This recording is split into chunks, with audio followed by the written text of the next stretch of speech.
Esta história tem o propósito de ajudar todos aqueles por algum momento das suas vidas já pensaram em tirar sua própria vida, cometer um suicídio.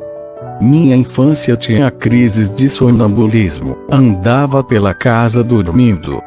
Não dormia de luz apagada porque tinha medo dos mortos. O tempo passou e a adolescência chegou. Como sempre fui criado com muito amor pela família, e sempre tive fé, todas as noites rezava e pedia por todos os familiares. Mas eu tinha um amor muito especial por meu avô, Idindo, que se chamava Antônio Xavier da Costa, uma pessoa querida por todos os familiares e por muitos amigos que fez por toda a cidade. Era aposentado, funcionário público, tinha uma adoração pelo CTG Tropeiros do Sul, onde se reunia com seus amigos. Mas como todos nós temos problemas, o dele era o alcoolismo. No começo bebia às vezes, mas com o tempo começou a frequentar os bares diariamente e os problemas começaram a aparecer. Chegava em casa já bêbado e começava as brigas com minha avó, mas já ao amanhecer não se lembrava do que tinha feito. Sem o efeito do álcool já era outra pessoa, caridosa com todos. A família por vez tentou o tratamento, mas não teve sucesso. E em seguida ele teve um problema com sua saúde, sofreu uma isquemia cerebral, fez cirurgia e em seguida se recuperou. Por um tempo parou com a bebida, mas durou pouco. Em seguida começou de novo a beber. Como estava mais fraco, os problemas pioraram. Por vez começou a pensar em tirar sua vida. Os familiares muito preocupados ficaram mais atentos a tudo o que fazia e sempre conversando sobre o assunto. Mas na manhã do dia 27 de junho de 1997, ele acordou-se, foi nos fundos de sua casa, num galpão e tentou se enforcar. Minha avó viu e o impediu. Ao mesmo tempo, ficou muito apavorada com a situação e correu até a casa de meus pais, que ficava a 20 metros do galpão. Estávamos eu e minha mãe em casa, quando minha avó chegou correndo e falando que o Antoninho tentou se matar no galpão. Minha mãe ficou desesperada. Enquanto isto, meu avô pegou sua belina vermelha, que tinha uma paixão e, como tinha dito para minha avó que iria se matar no CTG, saiu pela avenida, buzinando para seus conhecidos que encontrava na rua, como se estivesse se despedindo. Soubemos disto por amigos, que após a tragédia nos contaram. Aí saí correndo até casa de meu tio, que ficava a 2 quadras dali, pois meu pai tinha ido trabalhar com o carro. Cheguei ao meu tio rapidamente, mas ele não estava. Minha tia e eu então pegamos o carro e saímos correndo. Chegamos ao CTG. Já na entrada enxergamos sua belina. Já naquele momento senti que o pior tinha acontecido. Começamos a chamar por ele, nada de respostas. Quando nos aproximamos dos fundos, e lá estava ele já com uma corda no pescoço, sem vida.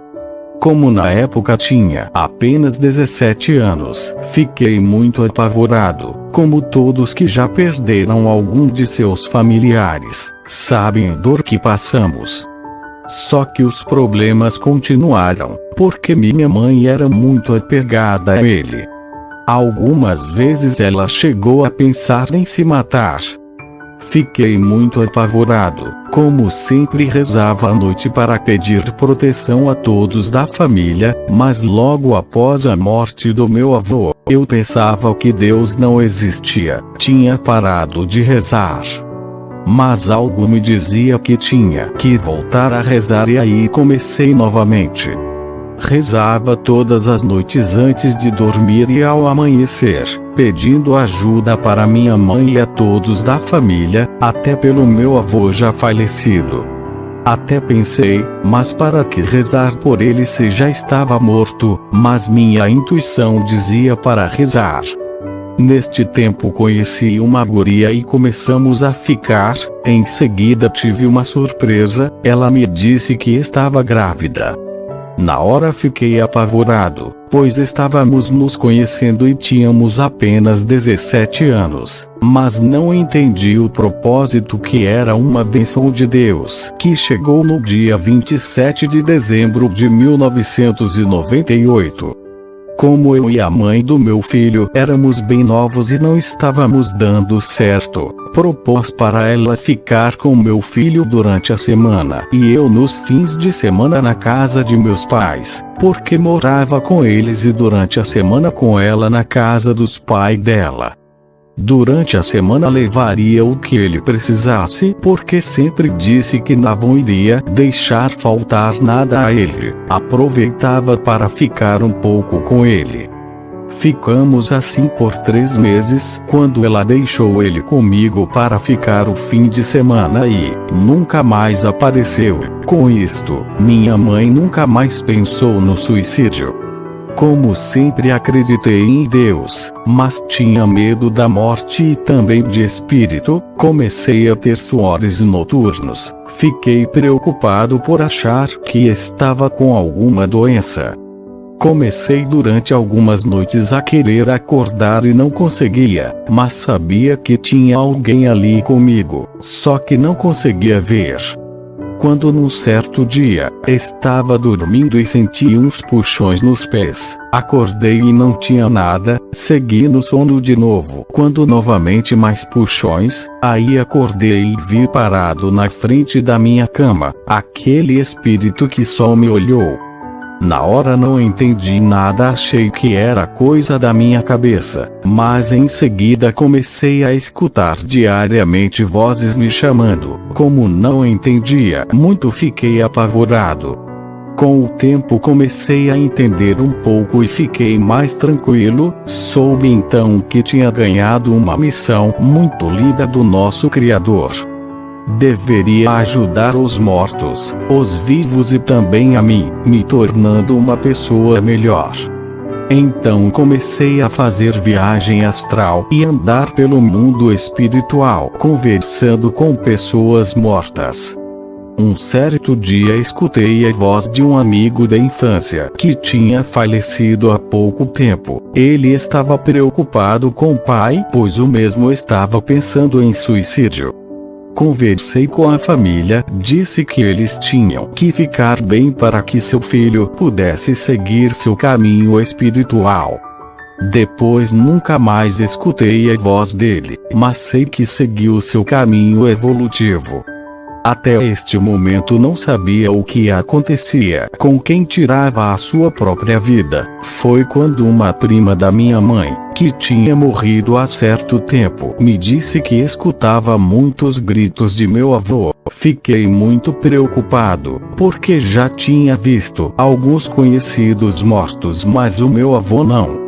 Como fazia 20 anos da morte dele, achava que estava bem. Aí comecei a pedir para meus amigos espirituais que me orientassem, dizendo o que poderia fazer para ajudá-lo, se realmente ele estava sofrendo. Quando meus amigos espirituais começaram a me indicar livros, aí comecei a ler. Passou um tempo, quando me levaram num lugar bem sombrio. Lá tinha muitos espíritos sofrendo, mas não cheguei a ver meu avô. Senti que ele estava ali e comecei a rezar muito por ele. Em seguida levaram-me até ele, que estava num lugar com pouca luz, mas não era totalmente escuro. Pela primeira vez, após 20 anos de sua morte, escutei a voz dele ao longe, dizendo que estava tudo muito embaçado, mas sem enxergar o rosto dele direito. Falei que iria ajudá-lo. Ao mesmo tempo saí dali com aquele aperto no peito, mas feliz, pois tinha visto ele. Os dias passaram e eu estudando sobre espiritualidade através de livros indicados pelos amigos espirituais. Quando no último dia 2 de fevereiro tive uma surpresa, fui levado até um hospital espiritual. Chegando lá encontrei meu avô ainda bem debilitado com energia muito pesada, mas conversamos sentados juntos naquela cama e ele me pediu uma coisa que nunca vou me esquecer, que era: meu neto, nunca faça mal a ninguém. Olhei nos olhos dele e disse: eu prometo, nunca farei mal a ninguém, mas quero que siga seu caminho evolutivo. Ele sacudiu a cabeça dizendo que sim. Saí dali muito feliz, com minha força de fé multiplica por 1000 e com a certeza que a vida continua após a morte. Segui com minha missão de estudar para desenvolver minha mediunidade e ajudar a quem precisa, quando fui levado até ele de novo, 2 meses depois, e ele estava numa sala, muito revoltado, queria vir para perto dos parentes e amigos. Ele tinha o vício da bebida e do cigarro, daí conversei com ele novamente e pedi que deixasse ser ajudado. Fiquei preocupado, mas tenho muita fé, sabia que iriam achar um jeito de ajudar ele. Foi quando me intuíram a fazer uma reunião com toda a família em um dia da semana para ler o Evangelho segundo o Espiritismo. Foi quando começamos a nos reunir, seus 3 filhos, netos e mais alguns familiares, e começamos a fazer. Na segunda e terceira reunião, ele ainda estava pedindo os vícios. Já na quarta reunião, eles me levaram em um hospital, bem mais claro, com uma energia boa. Foi quando ele apareceu como uma aparência linda com a energia boa. Conversei com ele e perguntei se estava melhor. Disse que sim. Fiquei muito feliz, pois sei que após muito sofrimento de arrependimento, ele está se encontrando. Hoje estamos na 8ª reunião. Não tive mais notícias dele, mas tenho certeza que em breve estaremos juntos, conversando em mais uma viagem astral. Quero relatar nesta história a importância do estudo do Evangelho para nós nos tornarmos pessoas melhores e para os espíritos que estão sofrendo na nossa volta, que não aceitam sua partida por causa dos apegos, vícios e arrependimentos. Fazendo a leitura do Evangelho, passamos bons conselhos a eles e os tiramos das más companhias. O mundo espiritual é como o nosso, tem companhias boas e ruins, depende das nossas escolhas. Por isso, os bons conselhos são para nós vivos do plano físico e também para o plano espiritual. Quero deixar aqui esta mensagem que meu avô passou-me. Peço a todos aqueles que lerem esta história, que não cometam o mesmo erro que cometi, tirando o bem mais precioso que Deus me deu, minha própria vida. Nunca façam mal a ninguém, nem a si próprio. Palavras do suicida Antônio Xavier da Costa.